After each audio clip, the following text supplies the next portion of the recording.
We interrupt this program to bring you an important Wayfair message. Wayfair's got style tips for every home. This is Nicole Byer, helping you make those rooms flyer. Today's style tip: when it comes to making a statement, treat bold patterns like neutrals. Go wild! Like an untamed animal print area rug under a rustic farmhouse table from Wayfair.com. Ooh, fierce! This has been your Wayfair style tip to keep those interiors superior. Wayfair, every style, every home.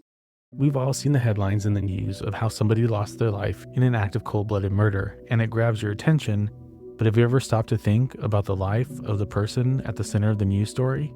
These victims were way more than a salacious headline. I'm Eric Carter-Londine, and my podcast, The Murder in My Family, dives into some of those stories to help listeners get to know the person who was lost and how their death affected those closest to them. Listen to The Murder in My Family everywhere you listen to podcasts. You're listening to Campus Killings, brought to you by AbJack Entertainment. Be sure to check out some of the other great true crime podcasts from this network, including The Murder in My Family, DNA ID, Zodiac Speaking, Scene of the Crime, Missing Persons, Beyond Bizarre True Crime, and Citizen Detective. All of these podcasts are available for you to binge on right now, wherever you listen to podcasts. Subscribe where you're listening to this podcast so you don't miss an episode.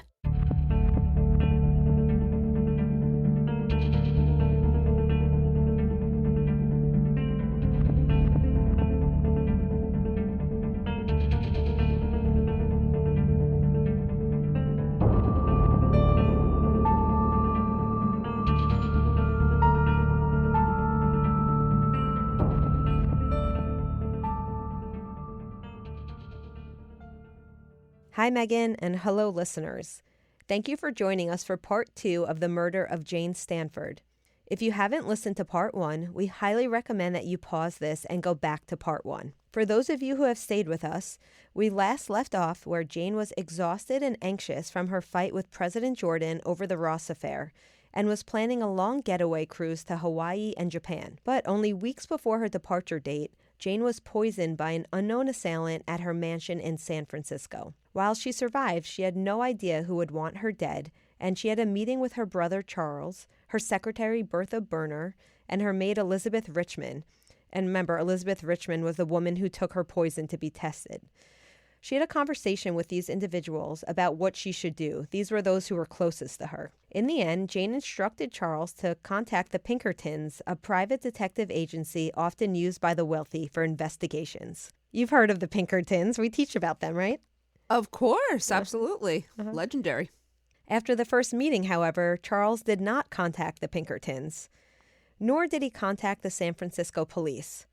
Instead, he contacted Jane's lawyer, who suggested that they call one of Leland Sr.'s old friends who started his own detective agency, a man by the name of Harry Morse. So why did they go in that direction instead of going with the Pinkertons? I have a feeling it had to do with the fact that Jane was an incredibly public figure, and if word got out that she had contacted the Pinkertons or the police for a poisoning incident, it would be in every national newspaper probably within 24 hours.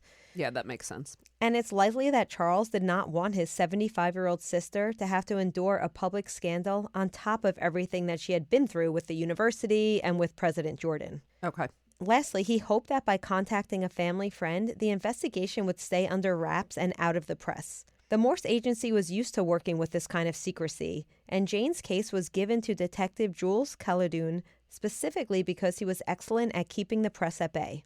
As Caledon began his investigation, he had 3 chief tasks. The first was finding the source of the dirty strychnine that had been used in Jane's water. The second was whittling down a suspect pool for motive. And the third would be to create a suspect pool of the people with access to Jane's nightly Poland Spring water bottle.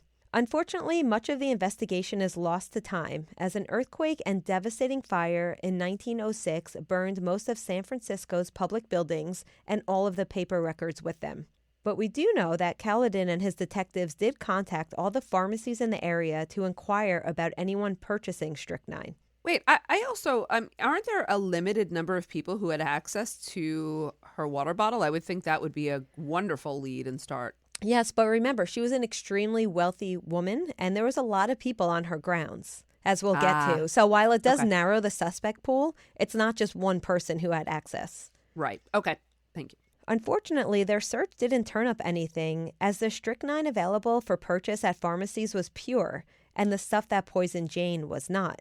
The strychnine in her water had been encased with other chemicals in a rat poison, which was on the property of her Nob Hill residence, and frankly, most homes at the time had rat poison that contained strychnine as a rodent repellent. So basically, anyone could have gotten access to this rat poison.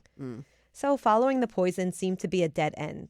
However, Caledon had a prime suspect, none other than Jane's maid, Elizabeth Richmond. Of the suspect pool, which included all of the house servants and Jane's secretary, Bertha, Caledon surmised that Elizabeth had the most access to Jane's nightly bottle of Poland Spring, and she often went on errands for Jane and could have easily found the time to acquire a few grains of rat poison. But perhaps the largest reason she was the prime suspect? Well, she was greatly disliked by Jane's brother Charles, and he claimed that Elizabeth hated working for Jane, and he gave up Elizabeth's name almost immediately. I mean, a lot of people don't like their employers, but it doesn't mean that they murder them. Why did he dislike her so much? I think it's because she was Jane's confidant, and Jane often complained about Charles and her other family members to Elizabeth.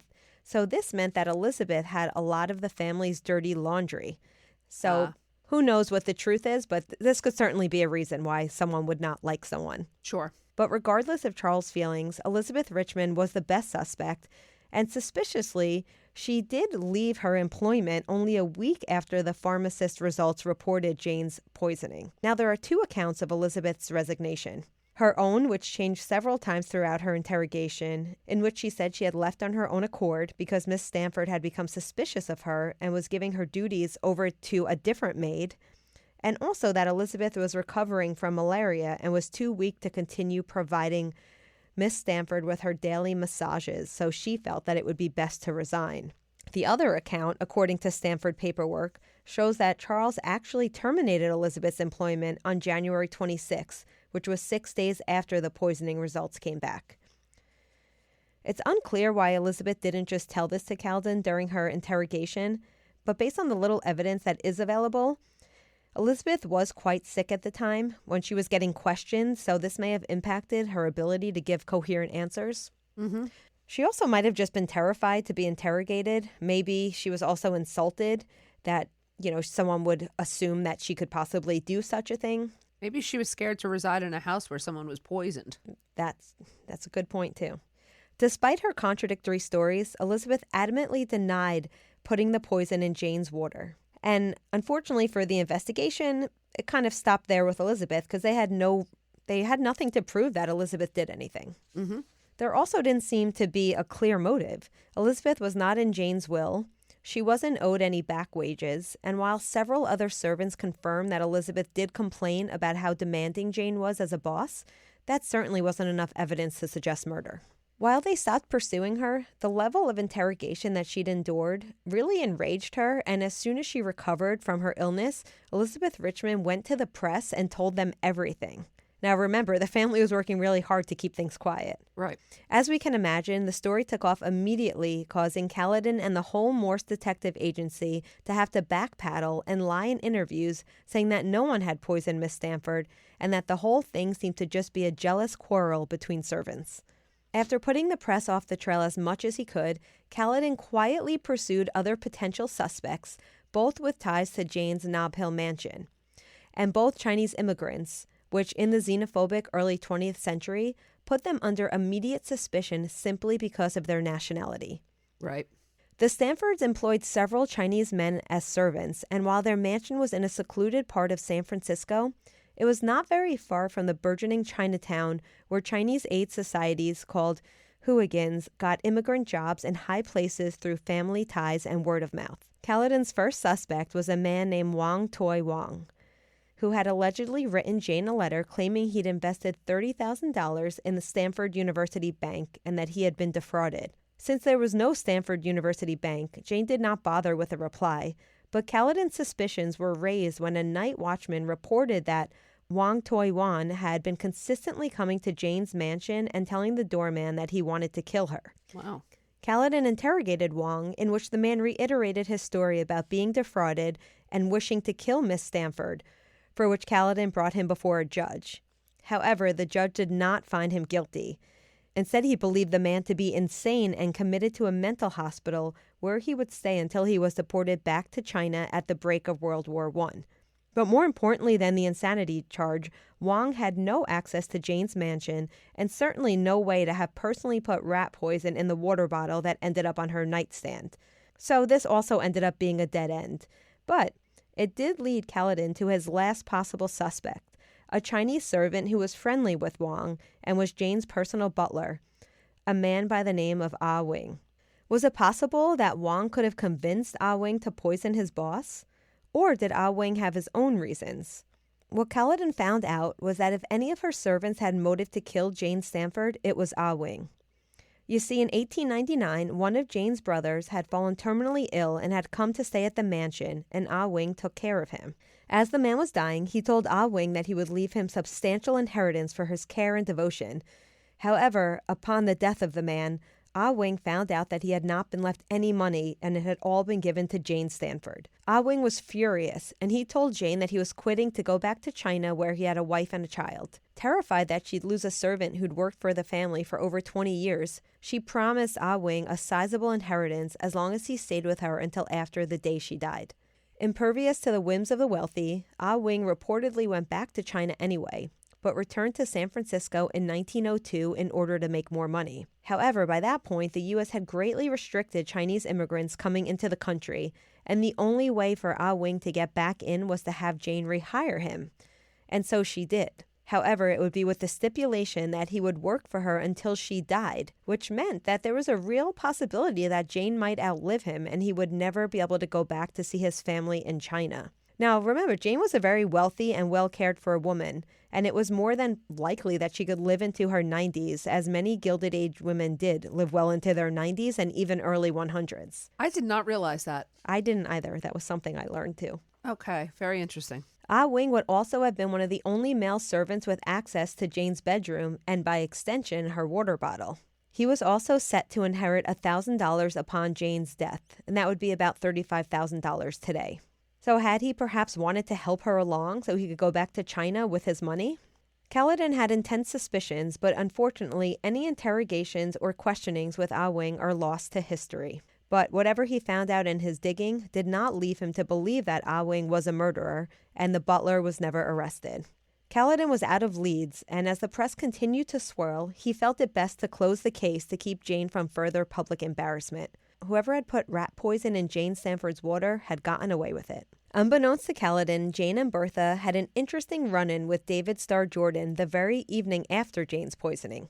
The trio met on a train as Jane was going to her Palo Alto estate, and Jordan was going to San Francisco to attend an author dinner. During the encounter, Jane described how her nightly water had tasted bitter and how she had spent hours throwing up after, to which Jordan replied that it sounded like strychnine poisoning. Keep in mind, this was long before the chemist's report or the press reported on what the poison actually was. Right. And of course, it's possible that as a man of science, Jordan simply knew and understood how different chemicals affected the body, but it still seemed a little strange that he'd been so on the nose as to what the substance was. Dr. White, in particular, cast suspicion on Jordan here, not only for his mention of the strychnine, but also because before Jane ever received the chemist's report, Jordan sent a letter to the Daily Palo Alto stating that, quote, all matters containing the name of Mrs. Stanford be submitted to the president's office, as well as citing that it was essential that, quote, statements injurious to the university and especially painful to Miss Stanford would not appear anywhere in the press. Dr. White points out that Kaladin had not even been put on the case when Jordan sent this letter.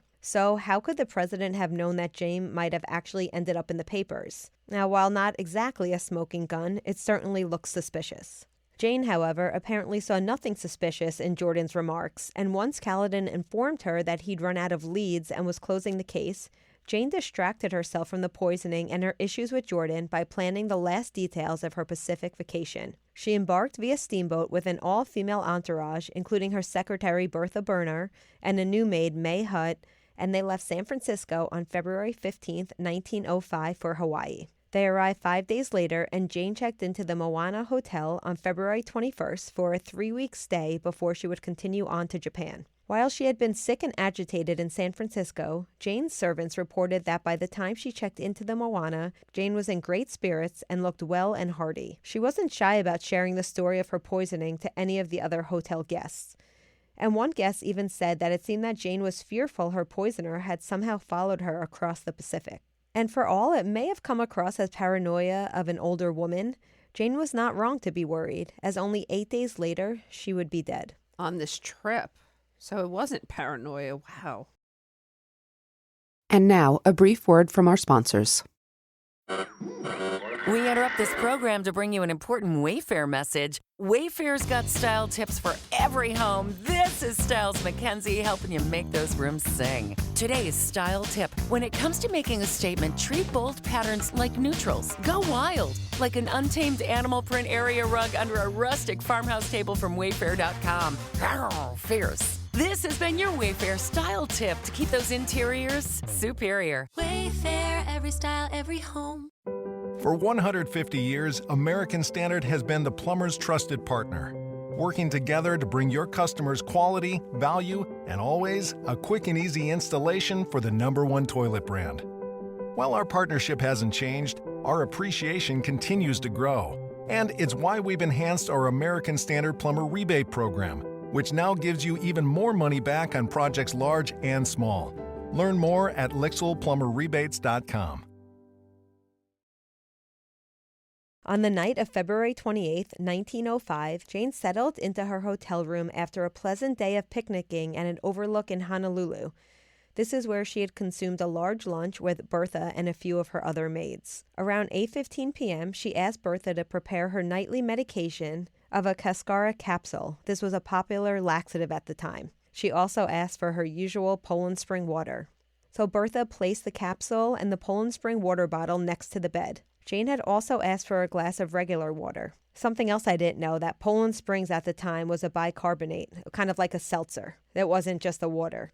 It was interesting to me when you were saying that they had the bottles. I didn't know they had bottles that early either. It was glass. Still, I wasn't aware they made them that early. So, okay, so seltzer versus like flat or tap water. So so she asked for a cup of water because she didn't like to take the seltzer type of water with her pill. Got it. Bertha and the maid May left Jane's room around 9 p.m. after getting her into bed and retired to their own adjacent hotel room.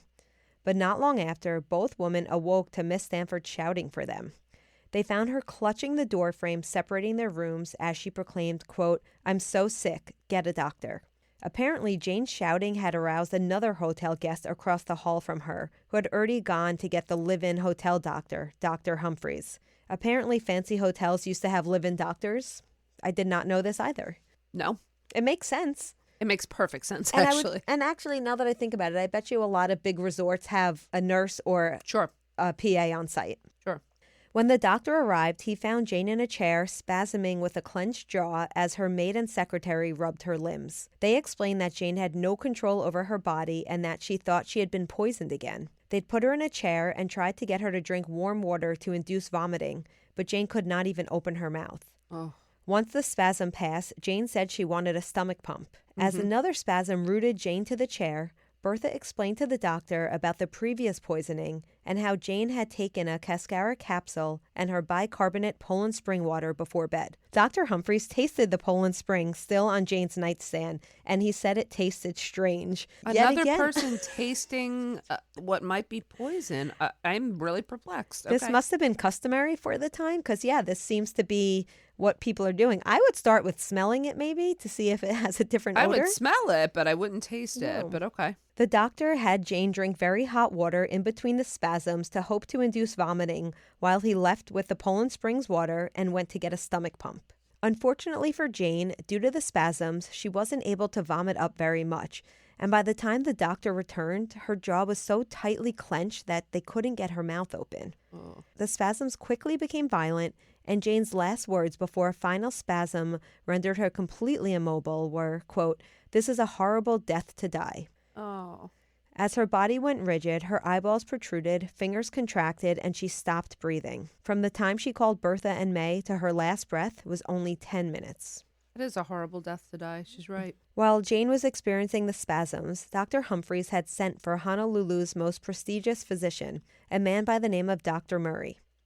Unfortunately, he didn't arrive until after Jane had passed, but he and Dr. Humphreys both agreed that Jane's arched feet, clenched hands, fixed jaw, and the types of spasms were all concurrent with strychnine poisoning. After wiring San Francisco to alert Jane's brother of her death, Dr. Humphreys left Jane's body exactly as it was in the room and contacted the local police department. He had seen enough evidence to conclude that Jane Stanford had definitely been murdered. On March 1st, Jane's body was taken for autopsy, where coroner Dr. Wood conducted the procedure in the presence of Dr. Humphreys and Dr. Murray. There was also a chemist there by the name of Professor Duncan. And this was all to ensure that the diagnosis of poisoning was correct. Some of the things they found during the autopsy were they found no solid food in her stomach, no clots in the heart that would have spoken to a heart attack. There were also no wounds that would have produced potential tetanus infection that would have similar symptoms to those that Jane experienced right before her death. However, every single one of her limbs and her jaw all had the typical rigidity present in cases of strychnine poisoning. Upon completion, Coroner Wood ruled Jane's death poisoning by strychnine. The chemist then took the bottle of Poland Spring and the Cascara Castle from the scene, as well as urine and the contents of her stomach, intestines, kidneys, and liver in order to find more evidence of the poison throughout Jane's system. And they did end up finding the poison in her intestines and stomach as well. It would just take several days for that to come back. The police did not make a public statement immediately because they wanted to wait to get the chemist's report to ensure that Jane had really been poisoned before jumping to any conclusions. While the autopsy was happening, Hawaiian Sheriff William Henry went back to the Moana Hotel where Bertha and May were secluded from the press. After speaking to both women, Sheriff Henry cleared May Hudd of any suspicion. Bertha, however, was a different story. Not only did Sheriff Henry rule her as the last person to have touched the Poland Spring bottle that Jane drank the night of her death, but she had not stayed secluded, and she spoke to the press before an official statement had been given by police. And in her press interview, Bertha gave extensive details about Jane's death and the original poisoning in San Francisco. And it didn't take long for her claims to make it out of the Hawaiian press and into San Francisco. The very thing that Jane's brother Charles had been trying to avoid since her first poisoning back in January came to fruition as the first stories of Jane's death hit San Francisco papers. And I just want to take a minute to explain why he may have been so desperate to keep the press away.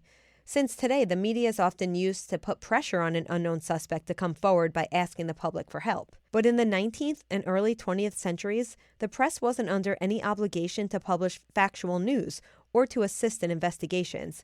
Their job was simply to sell newspapers, and the only way to outsell a competing paper was to print something sensational that was often full of conjecture, rumors, gossip, and flat-out lies. So it was more like tabloids than news outlets at this time. Got it. This happened almost immediately as Jane's death hit the presses. Some reported that Jane had died by suicide since she had been so adamant about her spiritualism, and she obviously wanted to be reunited with her dead son and husband. Others claimed that she had died of a heart attack. And those papers that were believed that she was murdered spread rumors about possible suspects and motives that had little to do with the crime.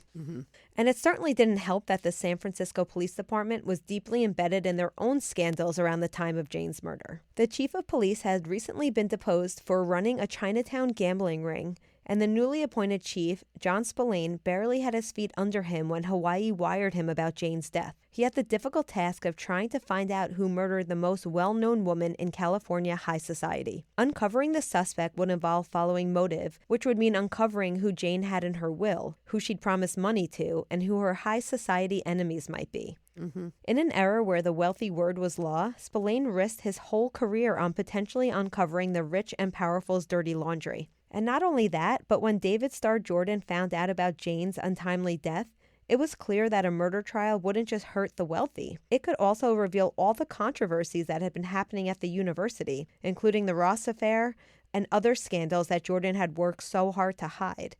And he knew that this could be disastrous if the university ended up not receiving the endowment from Jane's relatives if anyone contested the information. Well, wouldn't that actually decrease his motive, I would say? Because you might think that he'd have a motive, one of the stronger ones, but if it's going to be a disaster for the university, you might look at his motive as lesser. Just throwing that in there. Go ahead. So I don't think at this point, nobody was looking at Jordan as someone who could have done it because he had absolutely no access to Jane's home. But I from the beginning, I was thinking he would be almost a perfect suspect. And Right. you'll see Okay. people do start questioning possible connections, but there's not Even much. if he doesn't have access, Yeah. he could have paid someone, something like Exactly. that. Anyway. And we'll definitely be revisiting that theory.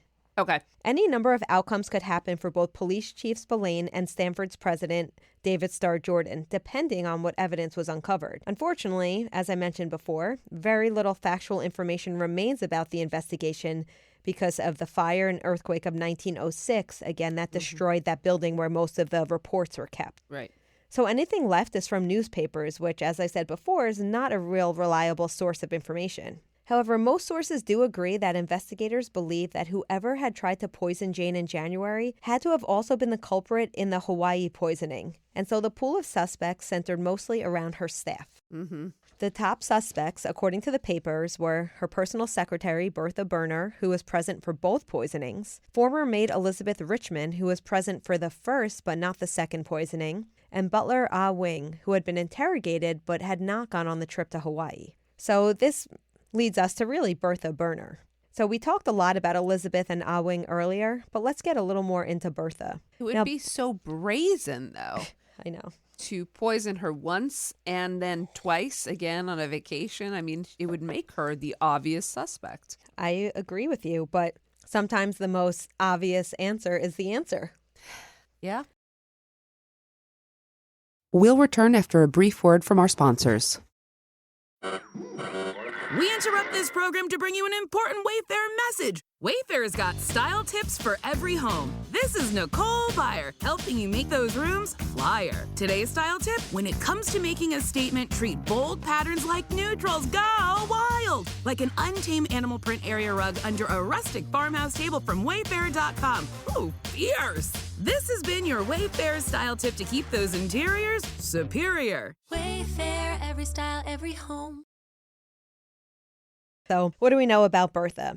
Now, we know that Bertha had been employed as Jane's secretary for over 20 years by the time of the Hawaii vacation. Bertha had accompanied Jane on many grand tours, helped her grieve through the death of both her son and husband, and after so many years of service was Jane's closest confidant. But living the high life with her boss caused Bertha an independence and the ability to have a private life. Jane essentially ran Bertha's life, both professionally and privately, and it caused a lot of tension between them. Bertha's 20-year employment was also not steady, as any time Bertha became romantically involved with any of the men on the Stanford staff, Jane either dismissed her out of anger, or Bertha and Jane would get into a fight in which Bertha would leave and return when the relationship failed.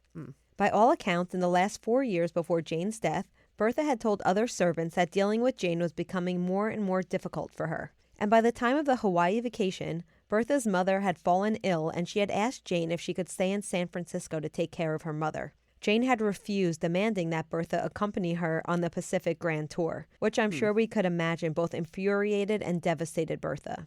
There was also some evidence that Bertha and one of the other staff members had been assisting Jane in the sale of priceless art and artifacts to fund the university. And Bertha had allegedly been skimming funds off the top of these sales before presenting the final price to Jane.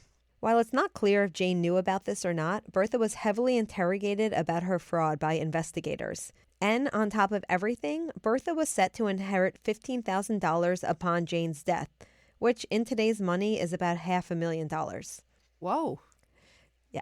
Like President Jordan's comments about strychnine, this background might not have been a smoking gun, but was it enough for Hawaiian authorities to give Bertha motive? But while the Hawaiian police were heavily focused on Jane's staff, David Starr Jordan was about to complicate the whole investigation. As a university representative, David Starr Jordan boarded a steamship on March 4, 1905, with Morse detective Jules Caledon to retrieve Jane's body and other effects. Now, why they were going instead of a family member, I have no idea. Okay. But I can tell you that Jordan wanted to make sure that Jane's death wasn't ruled a murder or a suicide, because either one would have legal ramification in Jane's will and estate, which could mean disaster for the university endowment. It'll seem strange that he would be going, but understood.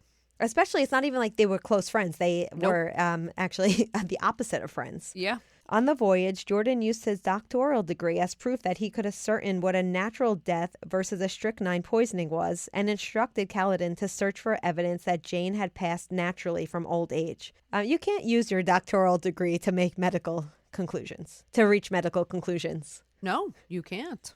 The reason why Jordan was fighting so hard for this, because the only way that Jane's will and the endowment would not be up for a contest would be if she died of natural causes.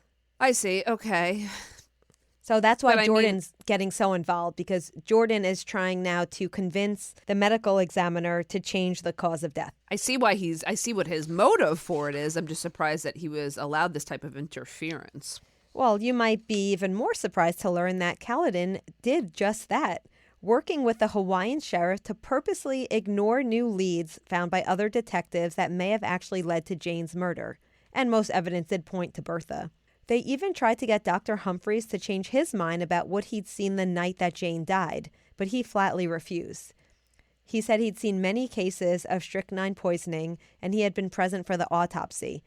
He would not lie in official paperwork to say that she died of natural causes. Good. But Jordan wasn't done. Jordan's only form of recourse was to find his own doctor to refute the autopsy and to get Bertha Berner to retract her statements from the press of Jane's horrific end. To do this, Jordan contacted a renowned Honolulu doctor by the name of Ernest Waterhouse. Jordan offered him $350 to refute the claims of the Hawaiian authorities. That would be about $12,000 in today's money. And believe it or not, Waterhouse agreed to provide Jordan with a testimony in which he answered 3 questions pertaining to Jane's death. Number 1.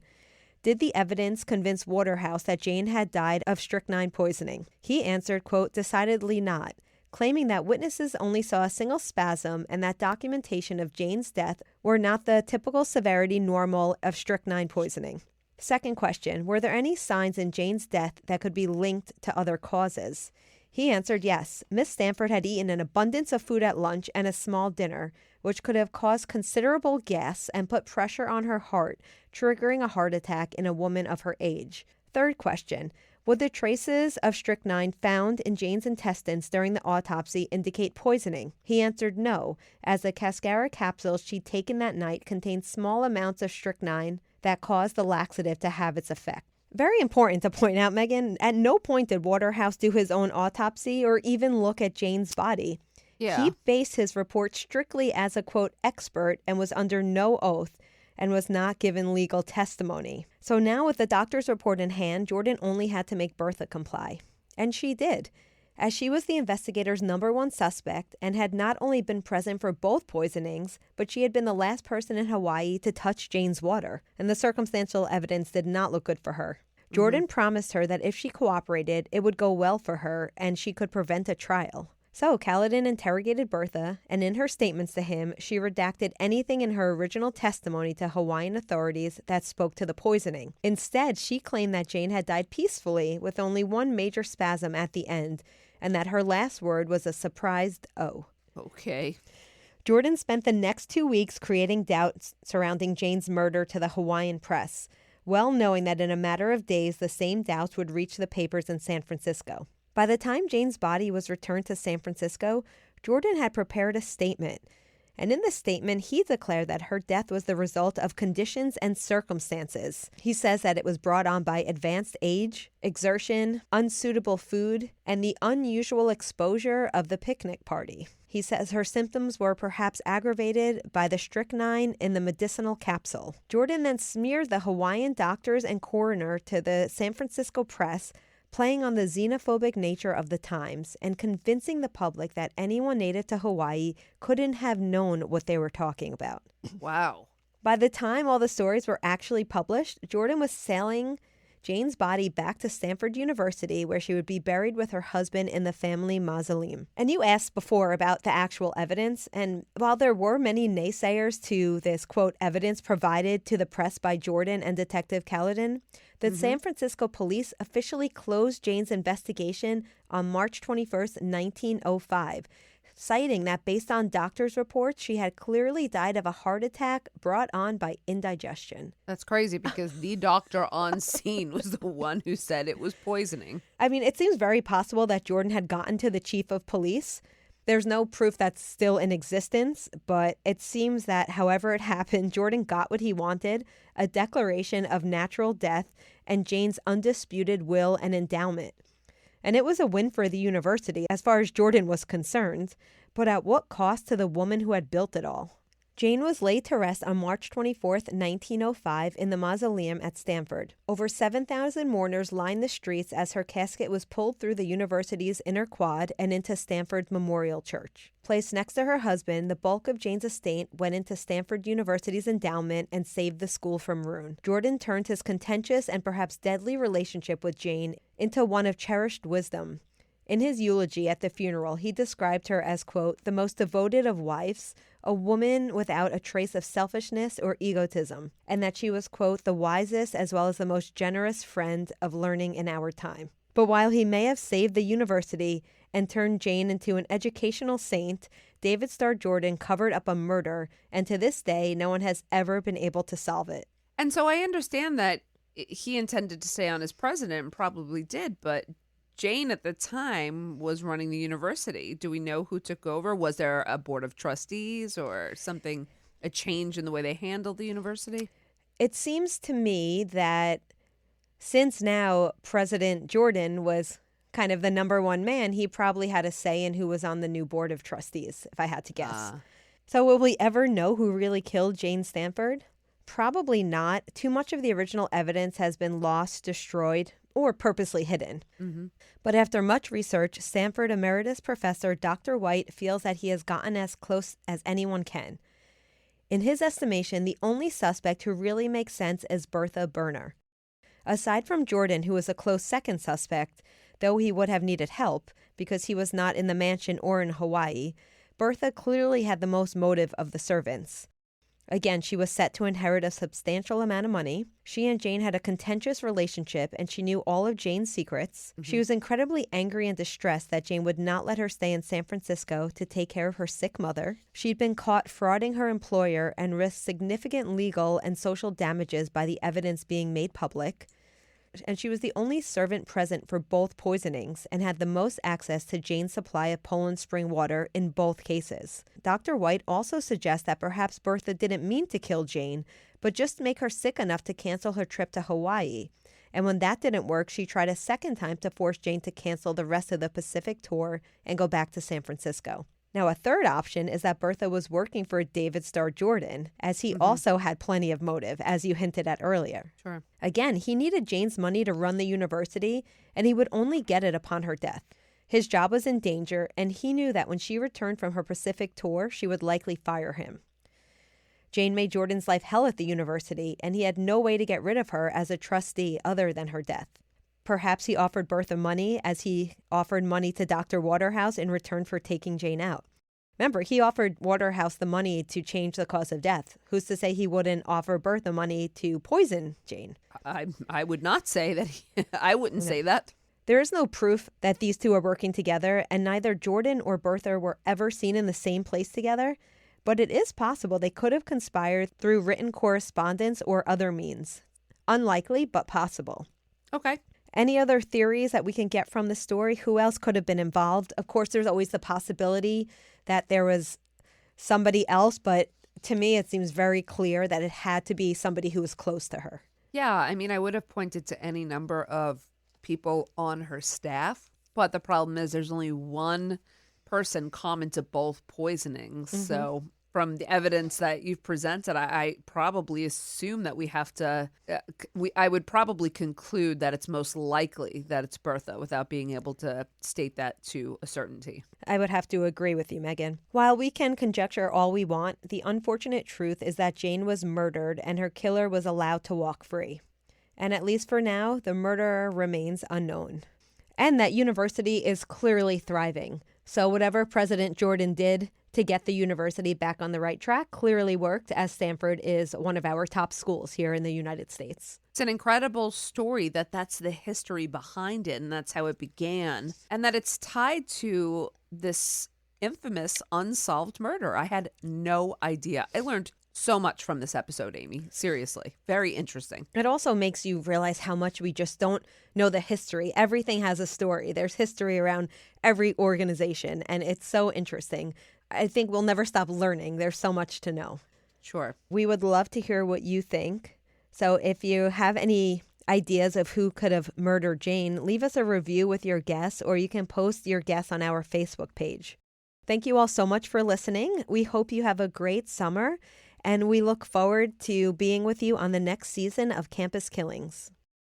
Before we go today, if you'd like to support Campus Killings, consider subscribing to the show with an AbJack Insider subscription through Apple Podcasts. Your subscription will get you VIP access to all the shows on the network that not only includes hundreds of episodes of ad-free listening, but also bonus content and early access to episodes. For only $4.99 a month or $49.99 a year, you'll unlock a variety of listener benefits, and you'll be supporting this show in the process. Head over to Apple Podcasts and search for either Campus Killings or AbJack, and you can start your subscription with a free trial. Your support is greatly appreciated.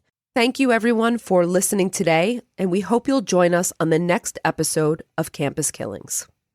Campus Killings is hosted by Dr. Megan Sachs and Dr. Amy Schlossberg, with research and writing by Abigail Belcastro. It's produced by Mike Morford of AbJack Entertainment.